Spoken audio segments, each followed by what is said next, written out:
ഡൈസിലെ ആ സിനിമ കണ്ടിറങ്ങുമ്പോൾ മനസ്സിൽ ഒരുപാട് ചോദ്യങ്ങൾ ഇങ്ങനെ ബാക്കി നിൽക്കുന്നുണ്ടാവും അല്ലേ? തീർച്ചയായും. ഉത്തരം കിട്ടാത്ത കുറേ സംശയങ്ങൾ, പല സാധ്യതകൾ. അതെ, ആ ഒരു നിഗൂഢത അതാണ് പലരെയും ആകർഷിച്ചത്, പിന്നെ ഒരുപാട് ചിന്തിപ്പിച്ചു. ശരിയാണ്. അപ്പോ നമ്മൾ ഇന്ന് അത്തരം ചില പ്രധാന സംശയങ്ങളിലേക്കാണ് ഒന്ന് ഇറങ്ങിച്ചെല്ലുന്നത്. പക്ഷെ ഒരു കാര്യം ഓർക്കണം, നമ്മളിവിടെ ഒരു ആധികാരിക സിനിമാ നിരൂപണമോ അല്ലെങ്കിൽ ഫൈനൽ വേർഡിക്റ്റോ അല്ല പറയാൻ പോകുന്നത്. അല്ലല്ല.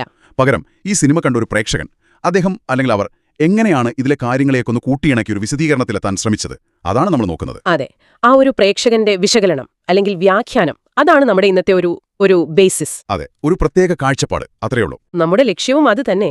ആ വിശകലനം എന്തൊക്കെ കാര്യങ്ങളാണ് മുന്നോട്ട് വെക്കുന്നത്, സിനിമയിലെ ചില പ്രധാന സംഭവങ്ങള്, പിന്നെ കഥാപാത്രങ്ങളുടെ ചില പ്രവൃത്തികള്, അതിനൊക്കെ ആ പ്രേക്ഷകൻ കണ്ടെത്തുന്ന കാരണങ്ങൾ എന്തൊക്കെയാണ്. ശരിയാണ്, അതാണ് നമ്മൾ നോക്കുന്നത്.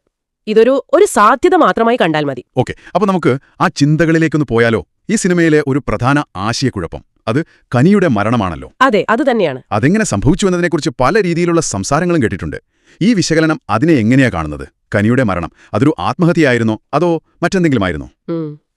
ഈ വിശകലനം അനുസരിച്ച് ഏറ്റവും സാധ്യത കൽപ്പിക്കുന്നത് അതൊരു ആത്മഹത്യയായിരുന്നു എന്നതിനാണ്. ആത്മഹത്യ? ഓക്കെ, അതിന് കാരണമായിട്ട് പറയുന്നത് പ്രധാനമായും കനിയും റോഹനും തമ്മിലുള്ള ആ ഒരു ബന്ധത്തിലെ പ്രശ്നങ്ങള്, ആ റിലേഷൻഷിപ്പിലെ തകർച്ച. അതിൽ നിന്ന് അവൾക്ക് പുറത്തു കിടക്കാൻ പറ്റിയില്ല, ഒരു കര കയറാൻ സാധിച്ചില്ല. അവളുടെ ആ ഒരു വിഷാദാവസ്ഥയെക്കുറിച്ചൊക്കെ അച്ഛനമ്മമാർ സംസാരിക്കുന്നതിൽ ചില സൂചനകളുണ്ട് താനും, അല്ലേ? ഉണ്ട്. അവൾക്ക് വേണ്ടി ചെയ്യാൻ പറ്റുന്നതൊക്കെ ചെയ്തില്ലേ എന്നൊരു ഡയലോഗ് ഉണ്ടല്ലോ. അതെ അതെ. അപ്പോൾ ഒരുപക്ഷെ ചികിത്സയൊക്കെ നൽകിയിട്ടുണ്ടാവാം, പക്ഷേ അതൊന്നും ഫലം കണ്ടില്ല. ശരി. അതോടൊപ്പം തന്നെ ഫിലിപ്പിന്റെ കാര്യം കൂടി ഈ വിശകലനം എടുക്കുന്നുണ്ട്. കനിയോടുള്ള ഫിലിപ്പിന്റെ ആ ഒരു അതിതീവ്രമായ സ്നേഹം വെച്ച് നോക്കുമ്പോൾ ഫിലിപ്പോ അല്ലെങ്കിൽ ഫിലിപ്പിന്റെ അമ്മയോ അവളെ മനഃപൂർവ്വം എന്തെങ്കിലും ചെയ്യാൻ സാധ്യത കുറവാണ്. അത് ശരിയാണ്. ഫിലിപ്പിന്റെ ലോകം തന്നെ കനിയായിരുന്നല്ലോ. അതെ, അതുകൊണ്ട് ഈ കിട്ടിയ സൂചനകളൊക്കെ വെച്ച് നോക്കുമ്പോൾ ആത്മഹത്യ എന്നൊരു നിഗമനത്തിനാണ് ഈ വിശകലനം ഒരു മുൻതൂക്കം നൽകുന്നത്. ഓക്കെ, അത് യുക്തിസഹമായി തോന്നുന്നുണ്ട് ഫിലിപ്പിന്റെ ആ ഒരു ഒബ്സഷൻ വെച്ച് നോക്കുമ്പോൾ. ശരി, ഇനി അടുത്തൊരു പ്രധാന സംശയം, സിനിമ കണ്ട പലരുടെയും മനസ്സിൽ ഇത് വന്നിട്ടുണ്ടാവും. ആരാണ് ആദ്യം മരിച്ചത്, കനിയാണോ അതോ ഫിലിപ്പാണോ? സിനിമയിൽ അത് വ്യക്തമായി പറയുന്നില്ലല്ലോ. ഈ വിശകലനം അതിനെക്കുറിച്ച് എന്താണ് പറയുന്നത്? ഈ വിശകലനം അതിൽ കുറച്ച് ഉറപ്പിച്ചാണ് പറയുന്നത്. ഫിലിപ്പാണ് ആദ്യം മരിച്ചത് എന്നാണ് ഈ വിശകലനത്തിൽ പറയുന്നത്. Philip, okay. അതിനെ സപ്പോർട്ട് ചെയ്യാൻ അവർ ചൂണ്ടിക്കാണിക്കുന്നത് പ്രധാനമായും ഫിലിപ്പിന്റെ അമ്മയുടെ സംഭാഷണങ്ങളും പിന്നെ അവരുടെ പ്രവൃത്തികളുമാണ്. മരിച്ച ശേഷവും കനിയെ നോക്കി ആ മുറിയിൽ തന്നെ കിടക്കണമെന്നതായിരുന്നു അവന്റെ ആഗ്രഹം. അതുകൊണ്ടാണ് കനിയുടെ ഓർമ്മയ്ക്കായിട്ട് ഓരോ സാധനങ്ങൾ അവൻ വെച്ചിരുന്നതും മരിച്ചു കഴിഞ്ഞിട്ടും അമ്മ അതെല്ലാം അവിടെ തന്നെ വെച്ചതും. ശരിയാണ്. പിന്നെ ആ അമ്മ പറയുന്നുണ്ടല്ലോ, മകനെ ആ മുറിയിൽ നിന്നും മാറ്റാതെ അവൻ തന്നെ പ്രിന്റ് ചെയ്തു വെച്ച ബൈബിൾ വാക്യങ്ങൾക്കിടയിൽ കിടത്തിയതിനെക്കുറിച്ചൊക്കെ. ഓർക്കുന്നുണ്ട് ആ സംഭാഷണം. അപ്പോ ആ സംഭാഷണങ്ങൾ ശരിക്കും ഫിലിപ്പ് മരിച്ചു കഴിഞ്ഞുള്ള അവസ്ഥയെയാണ് സൂചിപ്പിക്കുന്നത്. അതുകൊണ്ട് ഫിലിപ്പാണ് ആദ്യം മരിച്ചത് എന്നതിലേക്കാണ് ഈ കാഴ്ചപ്പാടെത്തുന്നത്. ഓക്കെ.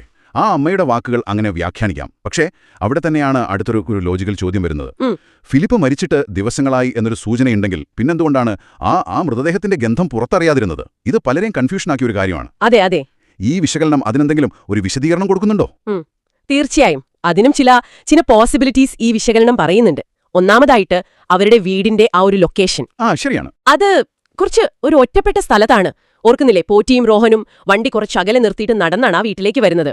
അതെ. അത്രയ്ക്ക് ആളനക്കമൊന്നും ഇല്ലാത്തൊരിടം. രണ്ടാമത്, ഫിലിപ്പിന്റെ വീടിന്റെ ജനലിലൂടെ നോക്കിയാൽ കനിയുടെ വീട് ദൂരെ കാണാം, അല്ലാതെ തൊട്ടടുത്തൊന്നുമല്ല. ശരിയാണ്. മൂന്നാമത്തെ ഒരു കാര്യം, ചിലപ്പോ കനിയുടെ ആ ഒരു പ്രശ്നം, ആ ദുരന്തം, അതൊക്കെ കാരണം അവളുടെ വീട്ടുകാര് ആകെ തകർന്നിരിക്കാവും മാനസികമായിട്ട്. അതെ, അപ്പോൾ തൊട്ടപ്പുറത്തെ വീട്ടിലെ കാര്യങ്ങളൊന്നും ശ്രദ്ധിക്കാനുള്ള ഒരു മാനസികാവസ്ഥയിലായിരിക്കില്ല അവര്. സാധ്യതയുണ്ട്. പിന്നെ നാലാമതായിട്ട് ഒരു സാധ്യത പറയുന്നത്, ഒരുപക്ഷെ ഫിലിപ്പ് മരിച്ചിട്ട് അത്ര അധികം ദിവസങ്ങളായിട്ടുണ്ടാവില്ല. മരണം നടന്ന കുറച്ചു കഴിഞ്ഞപ്പോഴേക്കും റോഹനും പോറ്റിയും അവിടെ എത്തിയിട്ടുണ്ടാവാം. അപ്പോൾ ഈ ഘടകങ്ങളെല്ലാം കൂടി ഒരുമിച്ച് വരുമ്പോൾ ആ ഗന്ധം പുറത്തറിയാതിരിക്കാനുള്ള സാധ്യതയുണ്ട് എന്നാണ് ഈ വിശകലനം ഒരു അനുമാനത്തിലെത്തുന്നത്. ശരി. ആ ഒറ്റപ്പെട്ട വീട്ടുകാരുടെ അവസ്ഥ, ഒരുപാട് ദിവസമായിട്ടില്ല എന്ന സാധ്യത, അതെല്ലാം കൂടിച്ചേരുമ്പോൾ അത് നടക്കാവുന്ന ഒന്നായി തോന്നുന്നുണ്ട്. അതെ. ഓക്കെ, ഇനി കുറച്ചുകൂടി കോംപ്ലിക്കേറ്റഡ് ആയ ഒരു വിഷയത്തിലേക്ക് വരാം. സിനിമയിലെ ഒരു പ്രധാനപ്പെട്ട സീൻ, കനിയുടെ സഹോദരനെ ഫിലിപ്പ് ആക്രമിക്കുന്നത്. അതെ. എന്തായിരുന്നു അതിന് കാരണം? പെട്ടെന്നൊരു ദേഷ്യമായിരുന്നു അതോ അതിനു പിന്നിൽ വേറെന്തെങ്കിലും കാരണങ്ങൾ ഈ വിശകലനം കാണുന്നുണ്ടോ? ശരിക്കും ഒരു ടേണിംഗ് പോയിന്റ് ആയിരുന്നു. ഈ വിശകലനം പറയുന്നത് ആ ആക്രമണത്തിന് പിന്നിൽ ഒന്നല്ല, പല കാരണങ്ങളുണ്ടാവാം എന്നാണ്. മെയിനായിട്ട് കനിയുടെ മരണത്തെപ്പറ്റി അവളുടെ സഹോദരൻ വളരെ ഒരു ലാഘവത്തോടെ സംസാരിക്കുന്നത് ഫിലിപ്പ് കേൾക്കുന്നുണ്ട്. അവൾ ചാവാൻ പോയതിന് ഞാനെന്ത് ചെയ്യാനായെന്ന മട്ടിൽ. അതെ, എനിക്കതിൽ പങ്കില്ല എന്നൊരു തരം നിസ്സംഗത. അത് കനിയെ അത്രയധികം സ്നേഹിച്ച ഫിലിപ്പിന് സഹിക്കാൻ പറ്റുന്ന ഒന്നായിരുന്നില്ല. ശരിയാണ്. അതോടൊപ്പം തന്നെ വേറൊരു ഇമോഷണൽ കോൺഫ്ലിക്റ്റ് കൂടി ഫിലിപ്പ് അനുഭവിക്കുന്നുണ്ട്. അതെന്താണ്? താൻ മരിച്ചു കിടന്നിട്ടും കനിയുടെ ആത്മാവ് അത് റോഹന്റെ വീട്ടിൽ തന്നെ നിൽക്കുകയാണ്. ഇപ്പോഴും അവൾക്ക് റോഹനോട് സ്നേഹമുണ്ട്. ആ ഇത് ഫിലിപ്പിനെ വല്ലാതെ വേദനിപ്പിക്കുന്നുണ്ട്, ദേഷ്യം പിടിപ്പിക്കുന്നുണ്ട്, ഒരു അസ്വസ്ഥതയുണ്ടാക്കുന്നുണ്ട്. ഒരുതരം അസൂയയും ഉണ്ടാവാം. തീർച്ചയായും. അപ്പൊ ഈ ഒരു മാനസികാവസ്ഥയിൽ നിൽക്കുമ്പോഴാണ് സഹോദരന്റെ ഈ ഒരു ഹൃദയമില്ലാത്ത സംസാരം കേൾക്കുന്നത്. ഓക്കെ. അപ്പൊ ഈ രണ്ട് കാര്യങ്ങളും ഒരുമിച്ച് വന്നപ്പോ ഫിലിപ്പിന്റെ ഒരു നിയന്ത്രണം പോയതാവാം. കനിയോടുള്ള ആ അനാദരവ്, പിന്നെ തന്റെ പ്രണയം നിഷേധിക്കപ്പെട്ടതിലുള്ള ആ ഒരു വേദന, അതിനെല്ലാം എതിരെയുള്ള ഒരു പ്രതികരണം, അതാണ് ഈ കാഴ്ചപ്പാട് പറയുന്നത്. ഓക്കെ. അപ്പൊ അതൊരു ഒറ്റപ്പെട്ട കാര്യമല്ല. ഫിലിപ്പിന്റെ ഉള്ളിൽ ഇങ്ങനെ നാക്കിഞ്ഞുകൂടിയ വേദന, ദേഷ്യം, അസൂയ, അതെല്ലാം കൂടെ ഒരുമിച്ചൊരു പൊട്ടിത്തെറിയായിരുന്നു അത്. അതെ, അങ്ങനെയാണ് ഈ വിശകലനം അതിനെ കാണുന്നത്. അതെ, അത് കാര്യങ്ങൾക്ക് കുറച്ചുകൂടി ഒരു വ്യക്തത തരുന്നുണ്ട്. ഇനി ഒരുപക്ഷെ ഈ സിനിമയെപ്പറ്റി ഏറ്റവും കൂടുതൽ ആൾക്കാർ ചോദിച്ച അല്ലെങ്കിൽ ചർച്ച ചെയ്തൊരു ചോദ്യം, അസാമാന്യമായ ശക്തിയുണ്ടെന്ന് നമ്മൾ കണ്ടതാണല്ലോ ഫിലിപ്പിന്. അതെ. എന്നിട്ടും അവസാനം റോഹൻ കാലിലെ ആ ചങ്ങല മുറിച്ചു മാറ്റുമ്പോൾ ഫിലിപ്പ് എന്തുകൊണ്ട് റോഹനെ ഒന്നും ചെയ്തില്ല? പക്ഷെ അതിനു മുമ്പ് പോറ്റിയെ വളരെ ക്രൂരമായി ആക്രമിക്കുകയും ചെയ്തു. അതെ. ഈ ഒരു വൈരുദ്ധ്യം, ഇതിന് ഈ വിശകലനം എന്ത് വിശദീകരണമാണ് കൊടുക്കുന്നത്? ഒരുപക്ഷെ ഇതായിരിക്കും ഈ വിശകലനത്തിന്റെ ഒരു കാതലായ ഭാഗം. അതെ, ഇത് വളരെ വളരെ പ്രധാനപ്പെട്ട ഒരു പോയിന്റാണ്. ഈ വിശകലനം ഇതിന് നൽകുന്ന വിശദീകരണം കുറച്ച് ആഴത്തിലുള്ളതാണ്. അവർ പറയുന്നത് ആ ഒരു നിമിഷത്തില് ഫിലിപ്പ് ഒരു തിരിച്ചറിവിലെത്തിയിരിക്കാം. തിരിച്ചറിവ് എങ്ങനത്തെ? താൻ ഇത്രയും കാലം ഈ കാത്തിരുന്നത്, ഇത്ര തീവ്രമായി സ്നേഹിച്ചത്, ഈ പ്രതികാരം മനസ്സിൽ കൊണ്ടുനടന്നത്, ഇതെല്ലാം എന്താ പറയാ വെറുതെ ആയിരുന്നോ എന്ന്. കാരണം ആർക്കു വേണ്ടിയാണോ താൻ കാത്തിരുന്നത്, ആ കനി, അവൾ മരണശേഷവും റോഹന്റെ കൂടെയാണ്, അവനെയാണിപ്പോഴും സ്നേഹിക്കുന്നത്. ശരിയാണ്. അപ്പോ ഇത് ഫിലിപ്പിന് വലിയൊരു തിരിച്ചറിവായിരിക്കാം. തന്റെ കാത്തിരിപ്പ് അത് വ്യർത്ഥമാണ്, തന്റെ സ്നേഹത്തിന് ഇനി അവിടെ പ്രസക്തിയില്ല എന്നൊരു ബോധ്യം. ആ തിരിച്ചറിവിന്റെ കൂടെ ഒരുപക്ഷേ ആ ചങ്ങല പൊട്ടിച്ചാൽ തനിക്ക് ഈ ഒരു ബന്ധനത്തിൽ നിന്ന്, ഈ ഒരു അവസ്ഥയിൽ നിന്നൊരു മോചനം കിട്ടുമെങ്കിൽ ആ നിമിഷത്തിൽ ഫിലിപ്പ് അത് ആഗ്രഹിച്ചിട്ടുണ്ടാവാം. മോചനം. അതെ, ഫിലിപ്പിന്റെ ജീവിതം തന്നെ ഒന്ന് ഓർത്തു നോക്കൂ. പുറം ലോകമായിട്ടൊന്നും വലിയ ബന്ധമില്ല, രോഗിയാണ്, ഒറ്റപ്പെട്ടവനാണ്. അവന്റെ ലോകം മുഴുവൻ കനിയായിരുന്നു. ആ സ്നേഹം കിട്ടിയില്ല, കാത്തിരിപ്പ് വെറുതെയായി എന്ന് മനസ്സിലാക്കിയപ്പോൾ ആ മുറിയിലെ തടവിൽ നിന്ന്, ആ ഒരു വേദനയിൽ നിന്നൊരു മോക്ഷം, ഒരു വിടുതൽ അവൻ ആഗ്രഹിച്ചിരിക്കാനുള്ള സാധ്യത ഈ വിശകലനം തള്ളിക്കളയുന്നില്ല. അതായത് റോഹൻ ആ ചങ്ങല പൊട്ടിക്കുന്നത് ഒരു രക്ഷപ്പെടലായിട്ട് ഫിലിപ്പ് കണ്ടിരിക്കാം. ഒരു സാധ്യതയാണത്. എന്നാൽ പോറ്റിയുടെ കാര്യം അങ്ങനെയല്ല. അതെന്താ? പോറ്റി ഒരു പുരോഹിതനാണ്. അയാൾ എന്തൊക്കെയോ മന്ത്രങ്ങൾ ഉപയോഗിച്ച് തന്നെ അവിടെ ബന്ധിക്കാൻ, തളയ്ക്കാൻ ശ്രമിക്കുകയാണെന്ന് ഫിലിപ്പ് ഒരുപക്ഷെ ഭയന്നിട്ടുണ്ടാവാം, അല്ലെങ്കിൽ വിശ്വസിച്ചിട്ടുണ്ടാവാം. പോറ്റിയുടെ വീട്ടിലെ ആ പൂജാമുറിയിലൊക്കെ കയറുന്നതും ഉപ്പ് വിതറുന്നതുമൊക്കെ. അതെ, അതെല്ലാം കണ്ടപ്പോൾ പോറ്റി തനിക്കൊരു ഭീഷണിയാണ് എന്നൊരു ചിന്ത അവന് വന്നിട്ടുണ്ടാകാം. അതുകൊണ്ടാവാം പോറ്റിയെ മാത്രം അവൻ ലക്ഷ്യം വെച്ചത്. ശരി. റോഹനാവട്ടെ ആ ഒരു നിർണായക നിമിഷത്തിൽ ഫിലിപ്പിനൊരു മോചനത്തിനുള്ള ഒരു ടൂൾ, ഒരു ഉപകരണം മാത്രമായിരുന്നിരിക്കാം. അതായത് റോഹനെ ആക്രമിക്കാതിരുന്നത് ഒരു തരം കീഴടങ്ങലോ അല്ലെങ്കിൽ തന്റെ ഈ അവസ്ഥയിൽ നിന്നുള്ള മോചനത്തിനു വേണ്ടിയുള്ള ഒരു സൈലന്റ് കൺസെന്റ്, അങ്ങനെയാണോ ഈ വിശകലനം പറയുന്നത്? അതെ, അങ്ങനെ ഒരു സാധ്യതയിലേക്കാണ് ഈ വ്യാഖ്യാനം വിരൽ ചൂണ്ടുന്നത്. ആ കാത്തിരിപ്പ് വെറുതെയായി എന്ന തിരിച്ചറിവ്, ഒരുപക്ഷെ താൻ ചെയ്തുകൂട്ടിയതിലൊക്കെ ഒരു പശ്ചാത്താപം പോലുമോ, ആ നിമിഷത്തിലെ ആ നിശബ്ദത, അതിനൊരുപാട് അർത്ഥങ്ങളുണ്ട് എന്ന് ഈ വിശകലനം കരുതുന്നു. ഫിലിപ്പിന്റെ ഭാഗത്തുനിന്നുള്ള ഒരു തിരിച്ചറിവ്, ഒരുപക്ഷെ ഒരു ശാന്തത കൈവന്നതുപോലെ. ഓക്കെ, ഇനി സിനിമയുടെ പേര്, അതും വളരെ ഇൻട്രസ്റ്റിംഗ് ആണല്ലോ. ഡൈസ് ഇറേ. അതെ, ലാറ്റിൻ വാക്കാണ്. ക്രോധത്തിന്റെ ദിനം അല്ലെങ്കിൽ ഡേ ഓഫ് റാത്ത് എന്നാണ് അർത്ഥം. അതായത് മനുഷ്യൻ ചെയ്ത പാപങ്ങൾക്ക് ഒരു അന്തിമ വിധി വരുന്ന ദിവസം. ഈയൊരു തീം, ഈ ആശയം സിനിമയിലെ പ്രധാന കഥാപാത്രങ്ങളായ റോഹൻ, കനി, ഫിലിപ്പ്, ഇവരുടെ ജീവിതവുമായിട്ട് എങ്ങനെയാണ് ബന്ധപ്പെട്ട് കിടക്കുന്നത്? അങ്ങനെ എന്തെങ്കിലും ഈ വിശകലനം പറയുന്നുണ്ടോ? അവരുടെയൊക്കെ ഒരു വിധി ദിവസമായിരുന്നോ അത്? വളരെ കൃത്യമായിട്ടേ ഈ വിശകലനം ആ ഡൈസ് ഏറെ എന്ന പേരിനെ ഈ 3 കഥാപാത്രങ്ങളുടെ ജീവിതത്തിലെ പാപങ്ങളും അവർക്ക് കിട്ടിയൊരു തരം അന്തിമ വിധിയുമായി കണക്ട് ചെയ്യുന്നുണ്ട്. ഓക്കെ, എങ്ങനെയാണത്? ഒന്നാമതായിട്ട് റോഹൻ, അവൻ കനിയെ സ്നേഹിച്ചു, പക്ഷെ പിന്നെ അവളെ ഒഴിവാക്കി. ഒരു തരത്തിൽ അവളുടെ മരണത്തിന് കാരണക്കാരനായി. അതിന്റെയൊക്കെ ഫലമായിട്ട് അവൻ അനുഭവിച്ച ആ ഭയം, ഒറ്റപ്പെടൽ, പിന്നെ ഫിലിപ്പിന്റെ രൂപത്തിൽ വന്ന ശിക്ഷ, അതെല്ലാം അവന്റെ പാപത്തിന്റെ ഫലമായിട്ട് കാണാം. ശരിയാണ്.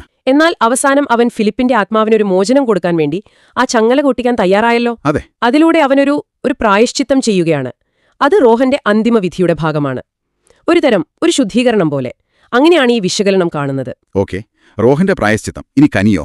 രണ്ടാമതായി കനി, അവളുടെ തീവ്രമായ പ്രണയം, അതിലും വലിയ വിരഹം, അതവളെ അവസാനം ആത്മഹത്യ എന്നൊരു വലിയ പാപത്തിലേക്ക് എത്തിച്ചു. ക്ലിപ്പ് അത്രയും വേദനയോടെ കയ്യിലെടുക്കുന്നത് കണ്ടപ്പോ അവൾക്ക് മനസ്സിലായി കാണും, റോഹന്റെ ഉള്ളിലും ആ സ്നേഹം മുഴുവനായിട്ട് പോയിട്ടില്ലെന്ന്. ആ ഒരു തിരിച്ചറിവ്. അതെ, ആ തിരിച്ചറിവിൽ നിന്നാവാം അവൾ റോഹനോട് ക്ഷമിച്ചത്, പ്രതികാരത്തിന് പകരം ഒരു സമാധാനം തിരഞ്ഞെടുത്തത്. അത് കനിയുടെ ആത്മാവിന് കിട്ടിയൊരു മോക്ഷമായിട്ട്, അവളുടെ അന്തിമ വിധിയായിട്ട് ഈ വ്യാഖ്യാനം കരുതുന്നു. ഓക്കെ, കനിയുടെ ക്ഷമയും സമാധാനവും. ഇനി ഫിലിപ്പ്. മൂന്നാമതായി ഫിലിപ്പ്. അവന്റെ ആ സ്നേഹം അത് അതിര് കടന്നു. റോഹനോടുള്ള ഒരു അടങ്ങാത്ത പക, അസൂയ, പ്രതികാരം അതിലേക്കൊക്കെ മാറിയിരുന്നു. ശരിയാണ്. എന്നാൽ തന്റെ കാത്തിരിപ്പ് വെറുതെയാണെന്നും കനി ഇപ്പോഴും സ്നേഹിക്കുന്നത് റോഹനെ തന്നെയാണെന്നും തിരിച്ചറിഞ്ഞ ആ നിമിഷം ഒരുപക്ഷെ അവന്റെ ആ ക്രോധം അത് ശമിച്ചിരിക്കാം.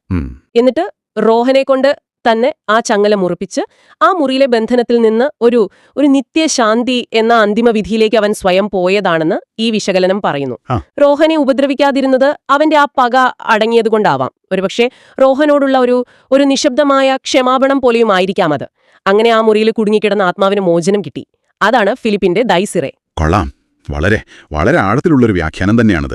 ഓരോ കഥാപാത്രത്തിന്റെയും ആ ഒരു യാത്ര, അവരുടെ തെറ്റുകൾ, തീരുമാനങ്ങൾ, പിന്നെ അവർക്ക് കിട്ടിയ ഒരുതരം അന്ത്യം, അതിനെയെല്ലാം ഡൈസിറെ എന്ന ആ ടൈറ്റിലുമായിട്ട് ഈ വിശകലനം നന്നായി ബന്ധിപ്പിക്കുന്നുണ്ട്. അതെ. പക്ഷേ ഒരു രസമുള്ള കാര്യം, ഇത്രയൊക്കെ വിശദീകരിച്ചിട്ട് ഈ വിശകലനം ചെയ്ത ആള് തന്നെ അവസാനം പറയുന്നുണ്ട്, ഇതൊക്കെ എന്റെ തോന്നലുകളാണ്, സിനിമയെ ഇങ്ങനെയും വായിക്കാമെന്ന്, അല്ലേ? അതെ അതെ, അത് വളരെ പ്രധാനപ്പെട്ട ഒരു കാര്യമാണ് അവർ അവസാനം പറയുന്നത്. ഈ വിശകലനം നടത്തിയ ആൾക്ക് തന്നെ അറിയാം ഇതൊരു സാധ്യത മാത്രമാണെന്ന്. സിനിമകൾ പലപ്പോഴും അങ്ങനെയാണല്ലോ, കൃത്യമായൊരു ഉത്തരം അത് ചിലപ്പോ സംവിധായകരെ മനഃപൂർവ്വം തരാതിരിക്കുന്നതാവാം. ശരിയാണ്, ചർച്ചകൾക്ക് വേണ്ടി. അതെ, ഇതുപോലെയുള്ള അവ്യക്തതകൾ, സംശയങ്ങൾ, അതൊക്കെയാണ് സിനിമയെ വീണ്ടും വീണ്ടും ആൾക്കാർ ഓർക്കാനും ചർച്ച ചെയ്യാനും കാരണം. അതിനൊരു റീവാച്ച് വാല്യൂ കൊടുക്കുന്നതും അതൊക്കെ തന്നെയാണ്. തീർച്ചയായും. ഒരുപക്ഷെ ഡയറക്ടറുടെ മനസ്സിൽ ഇതിനെല്ലാം കൃത്യമായ ഉത്തരങ്ങളുണ്ടാവാം. പക്ഷെ അതൊന്നും സ്പൂൺ ഫീഡ് ചെയ്യാതെ നമ്മൾ പ്രേക്ഷകരെ സ്വയം ചിന്തിച്ച് കണ്ടെത്തട്ടെ, ഓരോരുത്തരും അവരവരുടെ വ്യാഖ്യാനങ്ങളിൽ എത്തട്ടെ എന്ന് കരുതി വിടുന്ന ചില ഗ്യാപ്പുകളാവാം ഇതൊക്കെ. ആ അവ്യക്തത മനഃപൂർവ്വമാവാം, അത് സിനിമയെ കൂടുതൽ എൻഗേജിംഗ് ആക്കുന്നുണ്ട്. അതെ, അത് തന്നെ. ശരിയാണ്. ആ അവ്യക്തതകളാണല്ലോ നമ്മളെപ്പോലുള്ളവരെ വീണ്ടും ഇരുത്തി ചിന്തിപ്പിക്കുന്നത്, ഇതുപോലുള്ള സംസാരങ്ങളിലേക്ക് എത്തിക്കുന്നത്. അപ്പോൾ ഡൈസിറെ എന്ന സിനിമയിലെ ചില പ്രധാനപ്പെട്ട ചോദ്യങ്ങൾ, സംശയങ്ങൾ, അവയ്ക്കൊരു പ്രേക്ഷകന്റെ വിശകലനം നൽകുന്ന ചില സാധ്യമായ ഉത്തരങ്ങൾ, അതൊക്കെയായിരുന്നു നമ്മളിന്ന് നോക്കിയത്.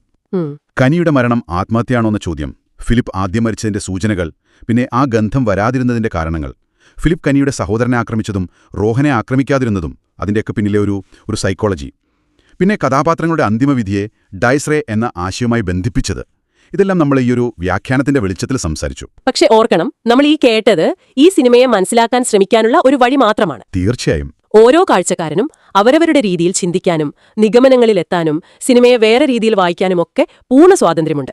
ഒരുപക്ഷെ ഈ സംസാരം സിനിമയെക്കുറിച്ച് കുറച്ചുകൂടി ആഴത്തിൽ ചിന്തിക്കാനും, നിങ്ങൾ ചിലപ്പോൾ ശ്രദ്ധിക്കാതെ പോയ ചില കാര്യങ്ങൾ വീണ്ടും ഓർക്കാനും, അല്ലെങ്കിൽ പുതിയ ചില കാഴ്ചപ്പാടുകൾ കിട്ടാനും സഹായിച്ചിട്ടുണ്ടാവുമെന്ന് കരുതുന്നു. അതെ, അതാണല്ലോ നമ്മുടെ ഈ ഒരു സംഭാഷണത്തിന്റെ ലക്ഷ്യവും. അതെ. അപ്പോൾ നമ്മൾ ഈ ചർച്ച ഇവിടെ അവസാനിപ്പിക്കുമ്പോൾ നിങ്ങൾക്കായി ഒരു ചോദ്യം ഇവിടെ ബാക്കി വെക്കുകയാണ്.